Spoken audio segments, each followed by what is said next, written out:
Hello there, YouTube. Welcome to my kitchen, YouTube.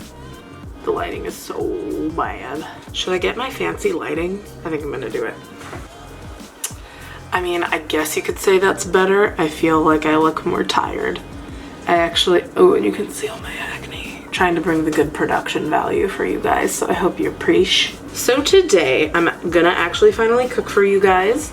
I'm not doing anything fancy, it's just something I have on repeat all the time for dinner. It is kind of a quick roasted vegetable marinara pasta. The kicker is that the pasta is gluten-free and this dish has no dairy.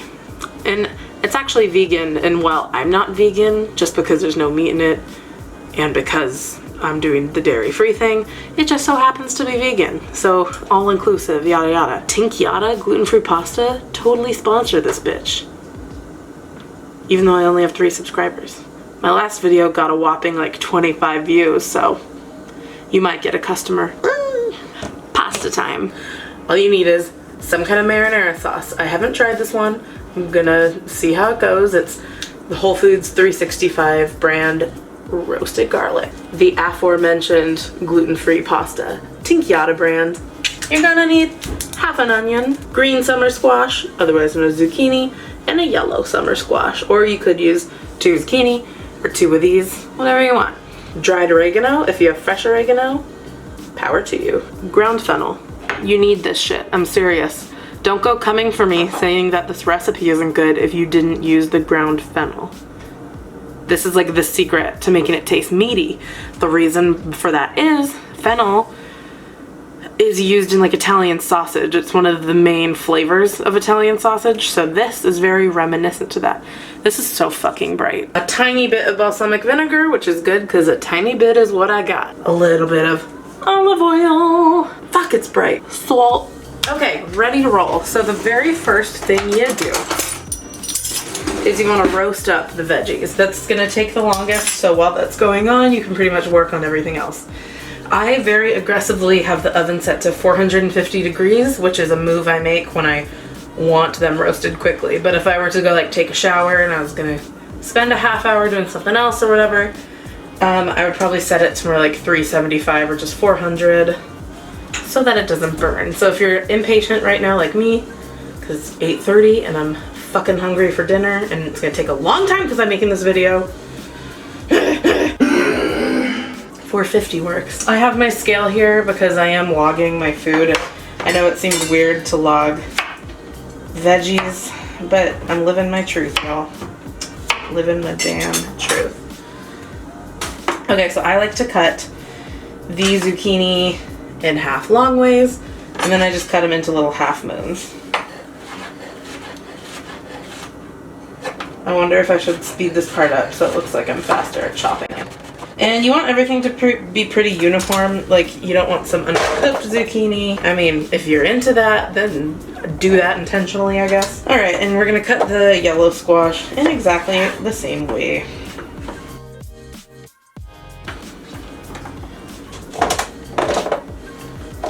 Then you give this onion a large dice. I already cut it in half earlier for lunch. I'm gonna cut it in half that way. And that's it. So we got a nice like inch dice on that. And the onion obviously is smaller than the squash, so it's gonna cook faster. But that's okay because I'm one of those people, oh god, I literally just got onion juice in my eyeball. I'm the kind of person who likes my onion like crispy and even a little bit burnt, so not a problem for me. Okay, so you truly need olive oil to make this delicious. And I just find I only need like, okay, I brought out the fucking scale and I didn't even weigh the goddamn veggies. Whatever. Like, I even made a disclaimer about it. Hold on, I have to sneeze. Okay, you need olive oil. I used to be the kind of person who was like, I can't have those calories from oil. You need a little bit of that lube, as we call it at work, lube. So then you do a hefty amount of salt. And FYI, this salt is Diamond Kosher. It's on this red box. It's the least salty of all the salts. So if you're gonna freak out and be like, damn, this bitch is over salting the shit out of her shit, Know that if you're using like Morton's kosher salt, you'd literally use like half this amount. So it's gonna look generous, but it needs it. And then I like to do a hefty amount of oregano. You could use like an Italian seasoning blend, but I'm actually not that into those. I feel like the balance is a little off, and I don't necessarily want that like really intense dried basil flavor or whatever. I just like to control when I can, so I just want oregano. And then I do a nice hefty pinch of these red pepper flakes. And now you dust it. Spaghetti. You want every veggie coated. Okay, so I'm gonna throw that in my hot oven that just burns my eyelashes off. Good thing I'm wearing my protectees. I guess now we just wait. If you're wondering why I didn't wear glasses in my last few videos and why I'm wearing glasses now, it's because I can't see far away and I'm standing further away than in my little sitting down vlogs. So I want to be able to like see myself and check myself out. You know, I normally eat dinner at like 6 or 6:30. It's 8:30. I'm fucking starving. I'm starving. You know who we could say hi to while we wait? Milo. Oh, I'm gonna get him a treat. If he seems weirded out, it's because he's weirdly triggered by like tall things. So this tripod I have and the light is like really freaking him out. But I think the treat is gonna help. What do you think, bud? It's my good boy. Should it be a rule that like Milo has to be in every video in some way? Is he my channel mascot? Oh, I'm sorry, bud. There's my boy. He's so freaked out by this setup. He has such an expressive face, and you can tell he's looking skeptical as fuck right now. Like shifty eyes. Like, look at that. He just looks at the oven like, you gonna fucking cook me, lady? I would never. Okay, my oven radiates so much heat. This is like hot as fuck.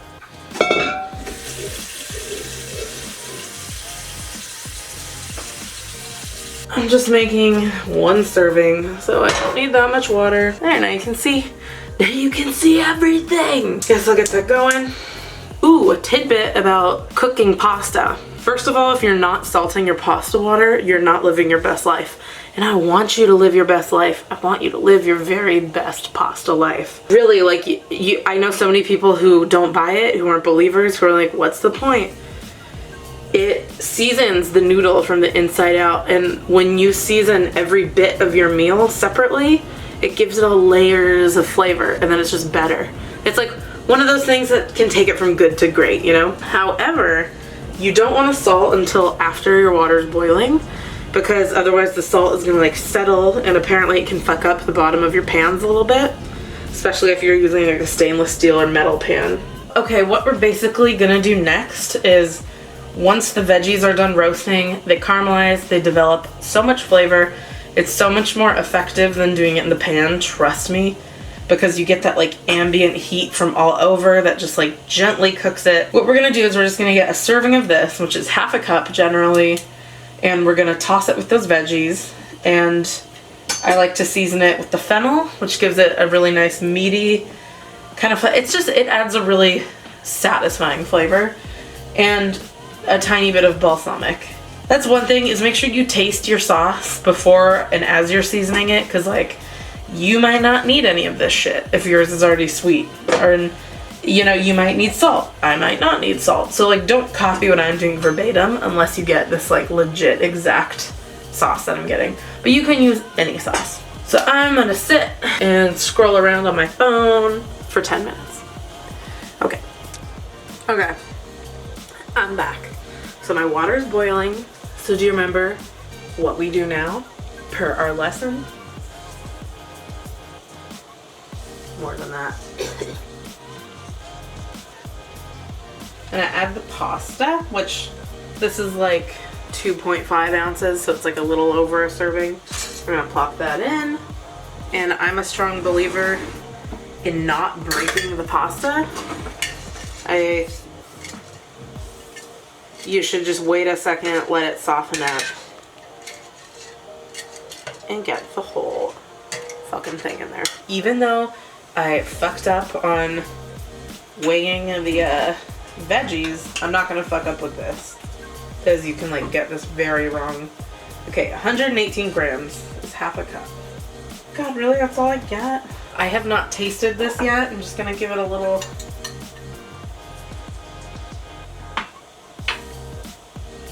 Okay, that's actually, it's pretty well balanced. Like it has a good garlic flavor. I think it's still gonna benefit from the additions that I add, but I'm pretty pleased with that. Good job, 365 brand. Make sure our pasta does not stick by jostling it around every so often. We're gonna take our weighed out sauce, set it to low so that it can really gently heat up. I wouldn't want to hike that up because then it's just gonna get like scorched. And now I'm gonna check on my veggies. I'm gonna give them a nice landing zone first. They're almost there, and it has not been very long, so that's good. Like, I think this is all gonna come together at the right time. So literally roasting the veggies takes the longest. Everything else like comes together quite quickly. So it just takes a little bit of planning ahead. If you're like, I'm gonna be hungry in a half hour, then you throw your veggies in. So we're gonna wait. We're just gonna keep fucking waiting. All right, I can tell the pasta's actually gonna be done soon. So in that case, I'm gonna wrap this shit up. I'm gonna let them go a little bit more. Every time I undercook my veggies, I always regret it. It might not be as done as I think. Oh no, it's actually totally not. The only way you can test if pasta's done is by tasting it. And this is totally not ready yet. Oh yeah, bitch is still crunchy on the inside. Ooh, those are looking much better. I see a burnt ass onion, which I like. Oh, reveal my veg, my roasty veg. Those big pieces of squash, you know. Probably could have gone longer, but I'm not mad. Give these all a little lift. Be careful. Look at how fun this is. Woo! Everybody in the pool. Okay, so now all of my veggies are incorporated with the sauce. So I'm just gonna give that a little tossy toss. Brad Leone coming out. I watch a lot of Bon Appetit videos. Also, if you like your pasta really saucy, definitely add more sauce. I actually really like it when it kind of like clings to it. So I leave it like this.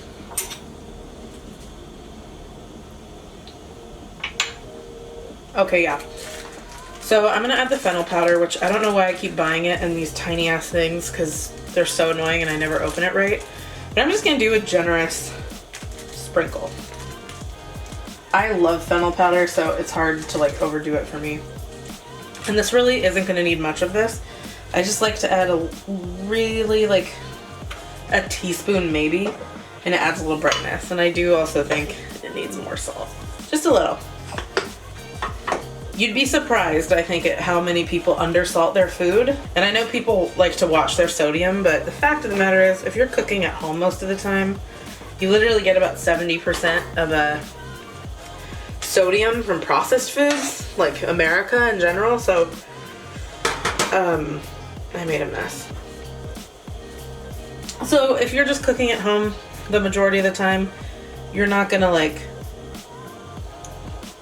ooh, that's good, a little more of this. You're not gonna get a crazy amount of sodium from just salting your food regularly. Yeah, the fennel is the secret. It totally is. It like makes it meaty. Okay, let's test. Did you see that? It went down the crevasse between the stove and the countertop. Oh shit, okay, that's definitely done. Tiny bit overcooked, and I ideally like to take the pasta right from the pot that it boiled in to the pan with the sauce. The reason for this, and you definitely, okay, never rinse your pasta after you cook it. Seriously, like that's a big no-no, because when you do that, when you rinse your pasta, you are also rinsing off all the surface starches, and the surface starches are what help the sauce cling to your pasta, and you don't want it like sliding off the noodle. That's not a good bite. Also, like, I'm not mad about a little bit of the pasta water getting in here, because It's already seasoned. It makes the sauce a nice consistency. So this is definitely not like that pretty, but I assure you it's good. I didn't weigh the onion or the squash, but I have about that amount every time I make this, and it's around 450 calories, which is not so bad for a giant bowl of pasta. Well, I mean, giant is like subjective, but giant in the context of trying to eat better, you know what I'm saying? Okay, I don't know if I'll be able to food style this shit. In goes the spaghetti. Every last fucking drop. Finished product. It's not that aesthetically pleasing, but it's not bad either. I'm gonna eat it now.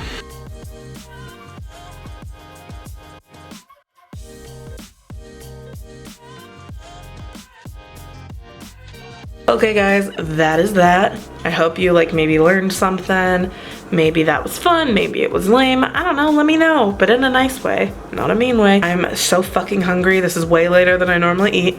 So I'm gonna chow down on this, and thank you for watching. If you did, I appreciate you. All right, goodbye YouTube.